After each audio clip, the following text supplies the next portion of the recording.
Hi guys, good evening, नमस्कार। आज हम पढ़ेंगे संविधान और संविधान में हमारा चैप्टर होगा संविधान सभा। आप कंपटीशन के क्षेत्र में देखिए संविधान की जानकारी या संविधान के क्वेश्चन, आप कंपटीशन की बात तो थोड़ी देर अलग रखिए, संविधान की जानकारी या संविधान का पता हमें होना चाहिए जरूर कि संविधान है क्या या संविधान होता क्या है। हम एक बात बताएं आपसे, संविधान किसी भी देश की शासन प्रणाली होती है या किसी भी देश को कैसे चलाना, वो हमारा संविधान होता है। और हमारे भारत का संविधान बहुत मतलब कड़ी मशक्कत करने के बाद में, बहुत लंबा टाइम के बाद में बनाया गया है। और इतना लंबा समय मतलब 2 साल 11 माह 18 दिन का समय इसमें इसलिए लगा क्योंकि हमारा देश 200 साल गुलामी में रहा है, अंग्रेजों की गुलामी में 200 साल रहा है, इसलिए इतना लंबा टाइम इसके संविधान के बनने में रहा। और हमारा जो देश है वो ऐसे ही महान नहीं है, बहुत बहुत बड़े महान व्यक्ति के स्वामी जो लोग इसमें थे, संविधान सभा में भाग लिया या संविधान बनाने में भाग लिया, जो हमारे लिए संविधान बनाकर छोड़ दिया। और आज हम खुले, बिल्कुल खुले वातावरण में या खुले जीवन जी रहे हैं। उसके लिए हम देखेंगे, देखो संविधान सभा, और संविधान सभा हमारे लिए बनी कैसे है, संविधान सभा का गठन कैसे हुआ। ये उस समय की बात है, 1945 में द्वितीय विश्व युद्ध चल रहा था, द्वितीय विश्व युद्ध हो गया था और ब्रिटेन में चुनाव चल रहे थे। ब्रिटेन में चुनाव, एक लेबर पार्टी से चुनाव लड़ रहे थे हमारे क्लीमेंट एटली, और उनके विपक्ष में लड़ रहे थे विंस्टन चर्चिल जो पूर्व प्रधानमंत्री थे ब्रिटेन के। लेकिन ब्रिटेन के जो पूर्व प्रधानमंत्री थे वो हार जाते हैं और क्लीमेंट एटली जीत जाते हैं। क्लीमेंट एटली जीत जाते हैं, तब ये लगता है कि अब भारत पर राज करना कोई आसान बात नहीं है। केवल ब्रिटेन ही नहीं, जो भी रूस था, चाइना था, अमेरिका था, उन सबको ये दिख गया कि अब भारत पर राज करना कोई आसान बात नहीं है और भारत को छोड़ना पड़ेगा। अंग्रेज जाने वाले थे, तब क्लीमेंट एटली ने ये कहा कि भारत का एक अलग संविधान होना चाहिए, और संविधान बनाने के लिए एक कैबिनेट मिशन हमारे भारत भेजा। किसने भेजा था? क्लीमेंट एटली ने। संविधान बनाने के लिए क्लीमेंट एटली ने जो है कैबिनेट मिशन हमारे भारत भेजा, जो 3 सदस्यीय टीम, मतलब 3 सदस्यीय टीम थी। उसमें 3 सदस्य थे, पैथिक लॉरेंस, एबी अलेक्जेंडर और स्टेफोर्ड क्रिप्स। पैथिक लॉरेंस जो थे इस कैबिनेट मिशन के अध्यक्ष थे। अच्छा, एक व्यक्ति और इसमें शामिल थे जो इस प्लान में शामिल थे लेकिन इसके अध्यक्ष नहीं थे, वो थे लॉर्ड बेबेल। कैबिनेट मिशन की योजना, मतलब कैबिनेट मिशन की घोषणा की जाती है फरवरी 1946 को। क्लीमेंट एटली के द्वारा कैबिनेट मिशन की घोषणा की जाती है फरवरी 1946 को, जबकि मार्च 1946 को कैबिनेट जो है हमारी दिल्ली में आ जाता है और अपनी रिपोर्ट प्रस्तुत करता है मई 1946 को। मई 1946 को रिपोर्ट प्रस्तुत करता है, लेकिन जून 1946 को चला जाता हमारे भारत से वापसी। लेकिन आने के बाद में ये बताता है कि संविधान, ब्रिटेन के संविधान का स्थानांतरण भारत में कैसे होना है और क्या क्या आपको करना हो, क्या उसके उद्देश्य थे। उसने बताया था कि मतलब भारत एक संघ होगा या राज्यों का संघ होगा, और उसके साथ शामिल होंगी हमारे देशी रियासतें और ब्रिटिश प्रांत भी। यहाँ पे देखेंगे हम, थोड़ा हमने ये लिख रखा है, देखो स्ट्रक्चर बना रखा है, आप इसको बाद में नोट डाउन करेंगे। ये जो हमारे यहाँ पे संविधान सभा का गठन हुआ था, संविधान सभा का अगर गठन की बात की जाए तो जुलाई 1946 में किया गया था।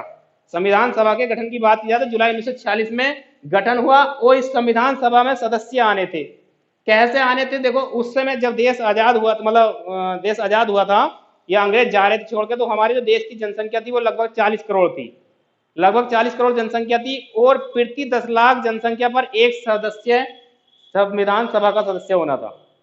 कभी कभी सवाल आपसे पूछा जाता है कि संविधान सभा के जो सदस्य थे वो चुनकर आए या मनोनयन होकर आए। हमारा आंसर ये हो जाएगा कि चुनकर और मनोनयन दोनों प्रकार से आए थे, क्योंकि ये जो 292 सदस्य हैं ये ब्रिटिश प्रांत के हैं। 292 सदस्य ब्रिटिश प्रांत के जो ये चुनकर आए थे, और जो ये 93 सदस्य हैं देशी रियासतों के, ये मनोनयन के आधार पर आए थे। हमने ये बीच में लिखा है 4 सदस्य, ये 4 सदस्य चीफ कमिश्नर दिए गए थे। अच्छा, जैसे अब हमारे देश में हम पता है हमारे 29 राज्य हैं और 7 हमारे केंद्र शासित प्रदेश हैं। उस समय में 4 हमारे चीफ कमिश्नर ही होते थे, 4 हमारे चीफ कमिश्नर होते थे। कभी कभी पूछा जाता कि 4 चीफ कमिश्नर कौन कौन से थे वो, तो इसको इस तरीके से याद करेंगे, ABCD, ये 4 नाम हैं। ए से है हमारा अजमेर जो हमारे राजस्थान में है, ये है अजमेर, और बी से है हमारा बलूचिस्तान, ये कहां पे है? पाकिस्तान का हिस्सा है बलूचिस्तान। बलूचिस्तान जो है, जैसे हमारे भारत में झारखंड है मिनरल के मामलों में अग्रणी है या धनी है, ऐसे ही पाकिस्तान का है बलूचिस्तान, और सी है हमारा कुर्ग, जो कि ये कर्नाटक में है। अब कुर्ग ये कर्नाटक का हिस्सा है। और डी है हमारा, क्या होगा, दिल्ली। तो ये चार हमारे चीफ कमिश्नरी क्षेत्र थे, कौन कौन से थे, ए बी सी डी। ए था हमारा अजमेर जो राजस्थान का हिस्सा है, और बी था हमारा बलूचिस्तान जो पाकिस्तान का हिस्सा है, और सी हमारा कुर्ग जो कि कर्नाटक का हिस्सा है, और चौथा हमारा दिल्ली। ये चारों आप याद रखेंगे। तब अब 200 हमारे जो कुल सदस्य आने थे संविधान सभा के सदस्य, वो 389 थे। 40 करोड़ में से 10 लाख का आंकड़ा निकालने के बाद में लगभग 389 थे। उसमें से 292 हमारे ब्रिटिश प्रांत के थे। कहां से थे ये, ब्रिटिश प्रांत से। और 4 हमारे चीफ कमिश्नरी थे, और 93 हमारे देसी रियासतें जो राजा महाराजा होते थे, 93 वो सदस्य थे।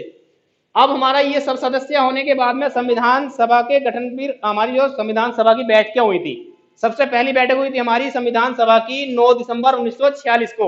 9 दिसंबर 1946 को ये हुई थी हमारी काउंसिल चैम्बर, दिल्ली में है एक स्थान है काउंसिल चैम्बर, वहां पर हुई थी हमारी 1946 को। और इस संविधान सभा में केवल जो ये सदस्य थे ना 389, इनमें से 207 सदस्य हमारे शामिल हुए। 207 सदस्य हमारे शामिल हुए। और हाँ, संविधान सभा में एक पूछ लिया था सवाल कि ऐसी कितनी महिलाएं थी जो संविधान सभा का सदस्य रही थी, तो वो 15 थी। 15 में से ये इस पहली संविधान सभा की जो बैठक हुई थी 9 दिसंबर 1946 को, तो उसमें केवल 9 महिलाएं प्रेजेंट थी। पूछ लिया जाता है पहली बैठक में कितनी महिलाएं उपस्थित थी, 9 महिलाएं उपस्थित थी। और इस बैठक में जो है एक संविधान सभा का अस्थायी रूप से अध्यक्ष चुन लिया गया डॉक्टर सच्चिदानंद सिन्हा जी को, जो सबसे मतलब वृद्ध पुरुष थे, इसलिए चुन लिया गया उनको। फिर अगली हमारी बैठक हुई, और इसमें जो है देखो 207 प्रेजेंट थे, 73 मुस्लिम लीग जिन्होंने बहिष्कार किया, और बाकी 93 ये कौन थे, ये देसी रियासत वाले थे, क्योंकि इन्होंने बहिष्कार किया, ये नहीं आए। उसके बाद में फिर अगली बैठक हुई हमारी 11 दिसंबर 1946 को। इसमें डॉक्टर राजेंद्र प्रसाद जी को जो है स्थायी रूप से अध्यक्ष चुन लिया गया। 11 दिसंबर 1946 को डॉक्टर राजेंद्र प्रसाद को स्थायी रूप से अध्यक्ष चुन लिया गया। ये अब तो ये मनोले मतलब चुन लिया गया। उसके बाद में फिर ये 52 में भी राष्ट्रपति बने, फिर 62 तक रहे, लंबा समय इनका रहा था। उसके बाद में हमारी तीसरी बैठक हुई 13 दिसंबर 1946 को। 13 दिसंबर 1946 को तीसरी बैठक हमारी संविधान सभा की हुई। उसमें पंडित जवाहरलाल नेहरू जी के द्वारा एक उद्देश्य प्रस्ताव पेश किया गया, एक उद्देश्य प्रस्ताव पेश किया गया, लेकिन इसको पारित नहीं किया गया, क्योंकि इसमें जो है बी आर अम्बेडकर जी ने यह कहा कि पहले यह देख लिया जाए कि मुस्लिम लीग के कितने सदस्य आना चाहते हैं और देसी रियासतों के कितने सदस्य आना चाहते हैं। फिर आगे चल के ये जो पेश था, पारित हुआ था 22 जनवरी 1950 को, और जो हमारे संविधान का अध्याय फर्स्ट कहलाता है, यह पार्ट पहला कहलाता है, प्रस्तावना। उसके बाद में फिर हमारा जो है ये अब देखो डॉक्टर अम्बेडकर, कुछ लोग ऐसे थे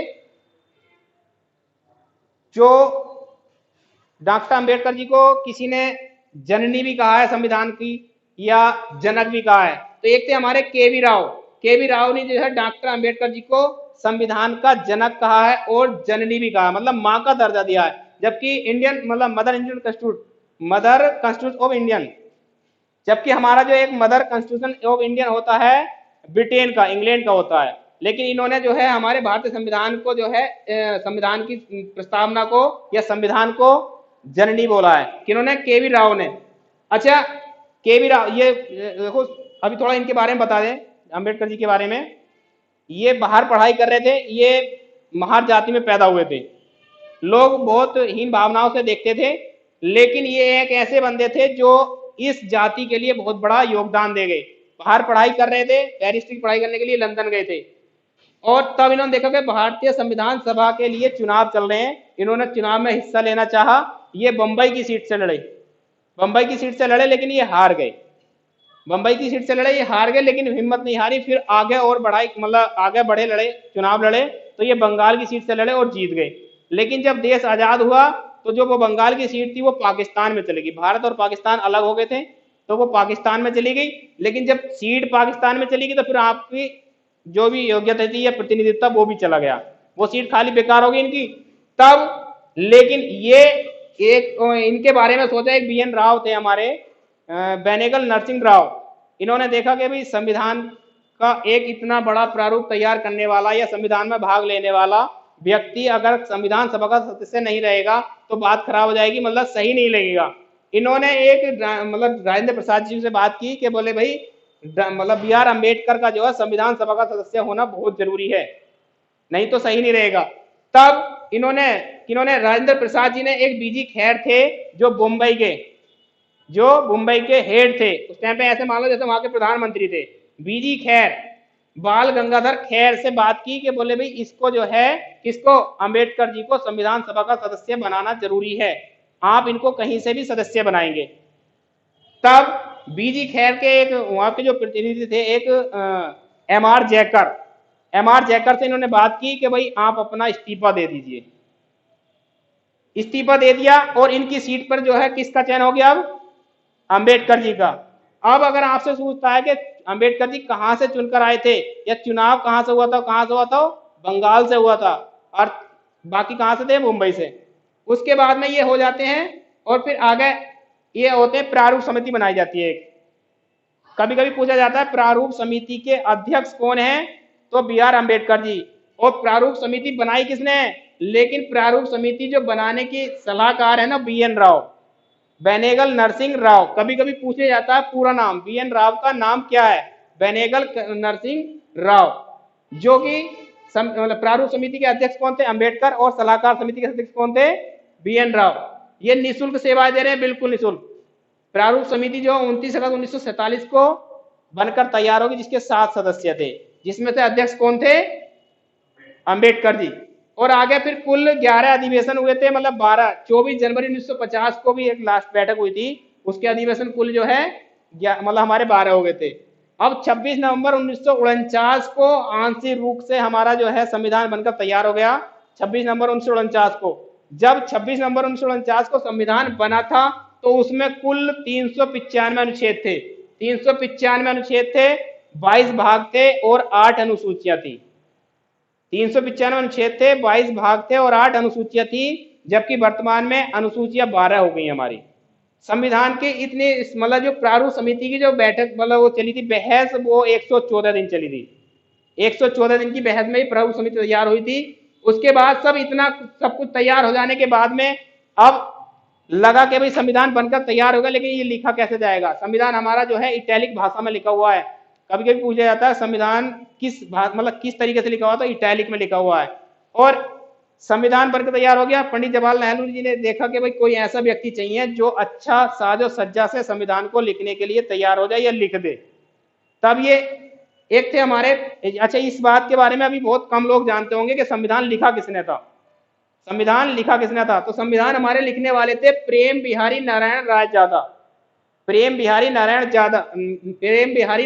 ज्यादा। इनके मम्मी पापा बहुत पहले गुजर गए थे, इनके दादा ने इन्हें पढ़ाया लिखाया था। और इसकी उन्होंने जो है, इसे होता है कैलीग्राफी, एक तो हैंड राइटिंग होता हमारा सबका होता है, लेकिन कैलीग्राफी होता थोड़ा इटैलिक करके अच्छे से सजा के लिखना। और जो उसके मतलब चैप्टर के चारों तरफ हमारे बॉर्डर बनाया है, वो बनाया है नंदलाल बोस ने। जो भी संविधान किसी पेज पे लिखा गया है उसके चारों तरफ एक बॉर्डर बना हुआ, अच्छा, ये नंदलाल बोस ने। जब संविधान हमारा बनकर तैयार हुआ तो उसमें 284 लोगों के हस्ताक्षर हैं। 284 लोगों ने हस्ताक्षर किए थे, संविधान बनकर तैयार हो गया। पंडित जवाहरलाल नेहरू जी ने देखा कि भाई हमारा संविधान लिखने वाला कौन है, इनके पास पहुंचे, इनसे पूछा, बोले भाई हमारा संविधान लिख दो और लिखने का आप क्या लेंगे। इन्होंने मना कर दिया साफ साफ, मतलब मैं लूंगा कुछ नहीं, ले अपना बड़ा सौभाग्य समझूंगा कि मुझे संविधान लिखने का मौका मिला, लेकिन मेरी एक शर्त होगी। इन्होंने कहा कि संविधान के हर पेज पर मेरा नाम होगा, नीचे संविधान के हर पेज के नीचे मेरा नाम होगा, और लास्ट वाले पेज पे जो है मेरा और मेरे दादाजी का नाम होगा, इतनी बात तो सबको एग्री होनी चाहिए था, क्योंकि ना तो कोई पैसे ले रहा, नाम लिखने की कोई बात भी नहीं है। संविधान लिख के तैयार हो गया। संविधान हमारा 2 वर्ष 11 माह 18 दिन में लिख के तैयार हो गया, और 6 करोड़ 40 लाख रुपए का खर्च उसमें आया। 6 करोड़ 40 लाख रुपए का खर्च हमारा संविधान लिखने में आया। एक बार फिर रिवीजन करेंगे। हमारे संविधान सभा के सदस्य कितने आने थे, 389, जिसमें से 292 हमारे कितने थे ब्रिटिश प्रांत के, और 4 हमारे चीफ कमिश्नरी के। चीफ कमिश्नरी कौन कौन से थे, अजमेर राजस्थान का, और बलूचिस्तान पाकिस्तान का, कुर्ग कर्नाटक का, और डी हमारा दिल्ली था। उसके बाद में हमारी पहली संविधान सभा हुई 9 दिसंबर 1946 को, जिसमें कितने सदस्य शामिल थे? 207। और महिलाएं कितनी थी? 9। और हमारे जो 73 मुस्लिम लीग थे, इन्होंने इसका विरोध किया था, और देशी रियासतों ने। सच्चिदानंद सिन्हा हमारे कौन थे? प्रथम सभा के अध्यक्ष थे, अस्थायी। उसके बाद में हमारी दूसरी बैठक हुई 11 दिसंबर 1946 को, जिसके स्थायी रूप से अध्यक्ष बना दिया गया डॉक्टर राजेंद्र प्रसाद जी को। फिर हमारी तीसरी सभा जो हुई थी वो 13 दिसंबर 1946 को हुई थी, और इसमें एक उद्देश्य प्रस्ताव दिया गया था किसके द्वारा? पंडित जवाहरलाल नेहरू द्वारा, जो पारित हुआ था हमारा 22 जनवरी 1950 को। और वही अध्याय जो मतलब वही जो हमारा ये प्रस्ताव था, ये संविधान का भाग मतलब अध्याय फर्स्ट कहलाता प्रस्तावना के नाम से। उसके बाद में फिर हमारा ये अंबेडकर जी के बारे में आप अच्छा बता दिया, आप पढ़ लेंगे। और इसके बाद में फिर हमारा प्रस्तावना तैयार हुई। देखो प्रस्तावना आप अगला चैप्टर पढ़ेंगे हम प्रस्तावना का। प्रस्तावना आपने बारीकी से थोड़ा मोटे मोटे आंखों से पढ़ लिया, लेकिन उसको पूरा देखेंगे तो प्रस्तावना के अंदर ही आपको संविधान की सारी बातें समझ में आ जाएंगी, सारी बातें समझ में आएंगी। प्रस्तावना को आप बारीकी से पढ़ें। मैं अभी आपको दूंगा, मैं वो भी लेकर आया हूँ एक चीज उसमें है